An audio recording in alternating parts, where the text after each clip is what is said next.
Gone with the Wind opens in April 1861 in the American South, just before the start of the Civil War. The setting is the O'Hara plantation, Tara, in North Georgia, a few miles outside the small town of Jonesboro. The chapter introduces us to the novel's protagonist, Scarlett O'Hara, a 16-year-old Southern belle, who is beautiful, self-centered, and headstrong. Scarlett is the eldest daughter of Gerald O'Hara, an Irish immigrant who has risen to wealth as a cotton planter, and Ellen O'Hara, a woman of aristocratic French lineage from Savannah. Scarlett is described as having slanting green eyes and magnolia white skin, characteristics that make her the darling of the county's young men.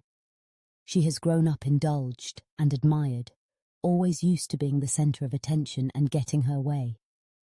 Despite being only 16, Scarlett is already practiced in the arts of flirtation, charm, and social manipulation. The chapter begins with Scarlett seated on the porch of Tara, talking to the Tarleton twins, Brent and Stuart, who are deeply infatuated with her. The twins are tall, red-haired, and identical, and they are both vying for Scarlett's affection, although they are unaware she is stringing them both along. They are gossiping about the growing tension between the North and South, as well as the possibility of war, but Scarlett is bored and uninterested in politics. Her main concern is that Ashley Wilkes, the man she secretly loves, is planning to marry his cousin, Melanie Hamilton, and the engagement is to be announced at a barbecue the following day at the Wilkes plantation, 12 Oaks. Ashley Wilkes is a cultured, refined, and sensitive man, the son of John Wilkes, and he represents the old Southern aristocracy. Scarlett, though vastly different from Ashley in temperament and interests, is deeply infatuated with him. Her obsession with Ashley is one of the primary emotional drivers of the story. She believes that if she tells him how she feels, he will abandon Melanie and marry her instead. During the conversation with the Tarleton twins, the boys mention that Ashley's engagement to Melanie will be announced at the upcoming barbecue. This news is devastating to Scarlett, though she tries not to show it. Her first reaction is disbelief. She has always assumed Ashley is in love with her.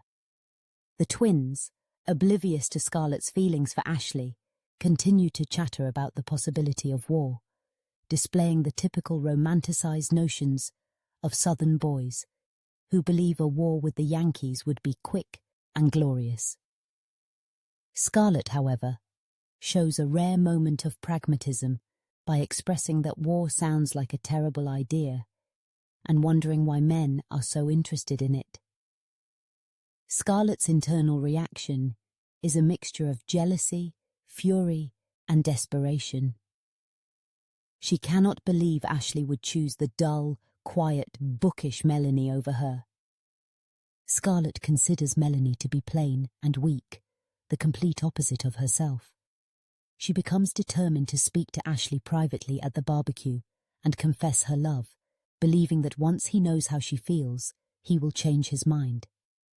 The narrative then shifts to offer background information about the O'Hara family and their place in Southern society. Gerald O'Hara, Scarlett's father, is a self-made man. Originally from Ireland, he came to America penniless and earned his wealth through hard work, luck, and ambition. He won Tara in a card game and built it into a successful cotton plantation. Though he is loud, emotional, and somewhat uncouth compared to the old-money Southern families, he is respected for his success.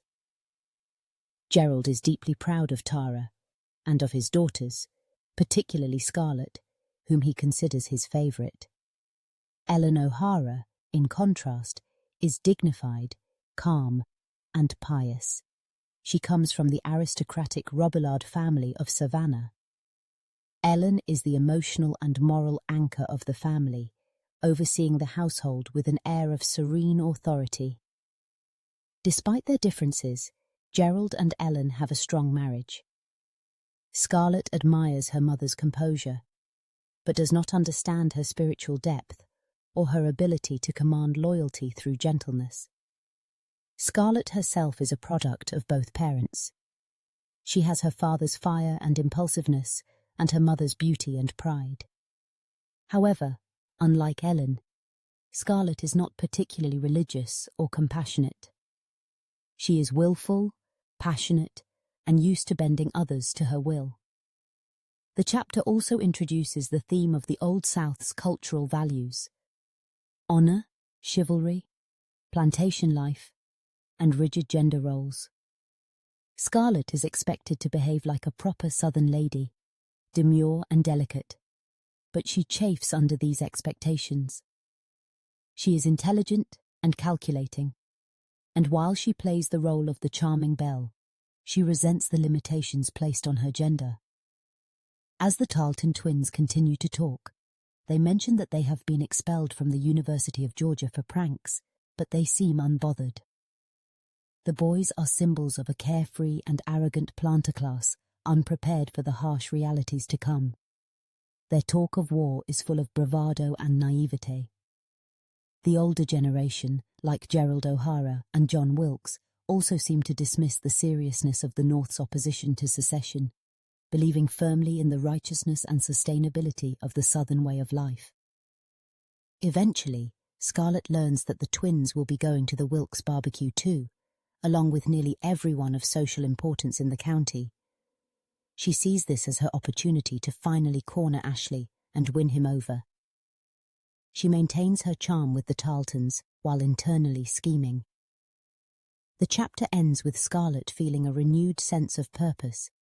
Despite the looming war and political uncertainty, her personal crisis overshadows all else. Her mission is to stop Ashley from marrying Melanie, and she believes she is more than capable of doing so. In her youthful arrogance, she is convinced of her power over men and unaware of the deeper emotions and complexities involved. Please continue listening to Chapter 2 of this famous novel. Thank you and good night.